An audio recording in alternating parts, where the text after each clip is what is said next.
Odgovornost odraslih je, da otrokom ponudijo čim več možnosti. In glede na to, da so tudi odrasli bili nekoč otroci, čeprav so nekateri na to že pozabili, smo najprej preverili, s čim so se najraje ukvarjali v otroštvu. Z glasbo definitivno. Smo imeli že skupino Mladi upi takrat v 80-ih. Mi smo se veliko vozili s kolesom, skakali smo tisto gumico, je bila takrat aktualna. Ja, kakšne kocke, barbike, to. Pa potem igra na prostem, predvsem tega ni več toliko zdaj pri otrocih, no mi smo se pa zelo veliko zunaj igrali. Zakaj mislite, da ni več tega? Zato, ker so računalniki, televizija, Facebook in to, predvsem se družijo na Facebooku otroci namesto zunaj na igriščih. Lej, to sem v bistvu hotel reči, pa nam nismo dobenega užaliti. Ja, definitivno, stran z računalniki.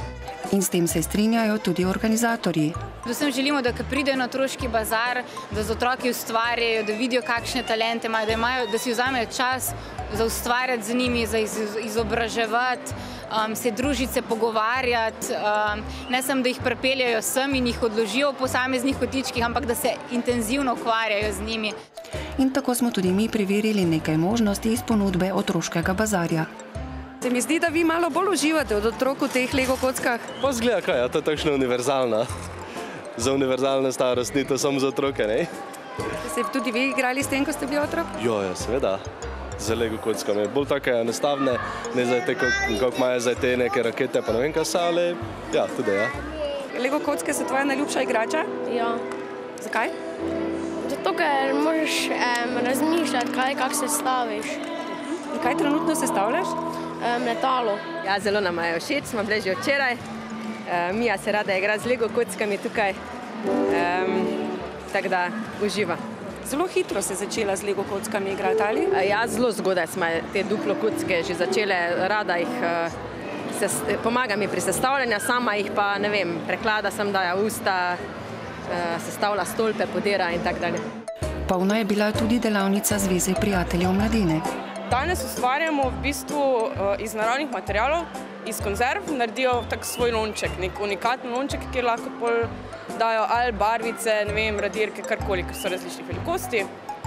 Uporabljamo pa poleg konzerv še servete, tako da imajo servetno tehniko. Kako kaj ocenjujete domišljijo teh otrok?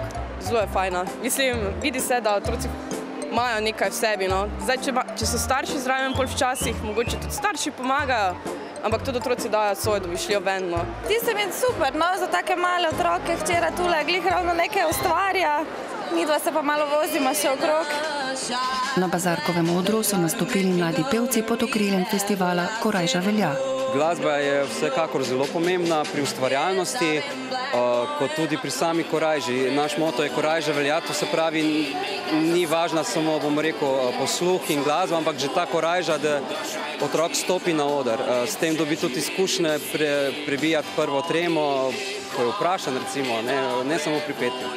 Svoj prostor na bazarju pa je imela tudi naša televizija Maribor. Otroci so se lahko preizkusili v karaokah in risanju. Nička se je usedla gor na drobno vejico. In ja zapila, vsa vesela, ti. Poslušali so pravljice in bolj ali manj spretno udarjali po bobnih. Delavnico je vodil bobnar skupine Elvis Jackson, ki se je nad tem instrumentom navdušil pri 12. in dobro ve, zakaj je dobro, da se otroci začnejo ukvarjati z neko aktivnostjo. Mislim, po izkušnjah, tudi ko jih imam, pri učenju vidiš, da če imajo vse mladi neko pot, nek cilj v življenju, se tudi čisto drugače razvijajo, kot pa če recimo vse skupaj razmetano v njihovem obdobju, ko rastejo, ne. In ko se pol čez leta srečujem z njimi, ki so vsi rečejo, kako fajn, da sem eno tako stvar, da sem vedel, kaj delati, nikoli mi ni bil dolg čas, imel sem vedno nekaj prijatelje, vedno sem lahko ustvarjal, vedno lahko ustvarjaš v bistvu v glasbi neskončno, nehamo. Bobni so res glasni, vendar lahko marsikoga osrečijo, kar smo lahko opazili tudi na bazarju. Če bi recimo nekjer otrok želel bobnati, naj to starši podprejo. Malo reklame naredim za samo inštrument. Nič ni do takega. Če ne pa, ali prej ali slej bo vzel vidice in nožen za mizo bobna. Tako da vsakem primeru ne bom miru. Da je pomembna tudi vztrajnost, dokazuješ ravno ti letos, ko praznuješ 20. obletnico bobnanja, se pravi, da je to nekaj, v kar se splača vlagati in en od projektov, s katerim proslavljaš 20. obletnico, je tudi nagradna igra, v kateri sodeluje kar 27 bobnarjev, če sem prav prištela. Ja, drži.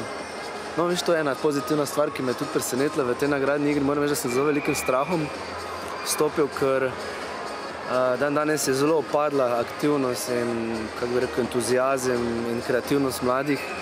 In sem se bal, da ne bo šlo najboljše skozi in sem bil le pozitivno na koncu presenečen. Tako da bom z veseljem te bobnarje tudi nagradil in bomo naredili skupni dogodek, ki se ga že zelo veselim. Splača se definitivno vztrajati. In morda je med vami kdo, ki bi dejal še kaj takega. Rada bi se spet vrnila v otroštvo in obudila vse te zadeve in imela vsa ta čas za ustvarjanje, ki sem ga imela. Torej, na svet otrokom izkoristite čas, dokler ga še imate? Tako nekako. Dokler ne boste pustili, da otrok v vas umre, bo vse v redu. Po navdih pa lahko vsako leto skočite tudi na otroški bazar.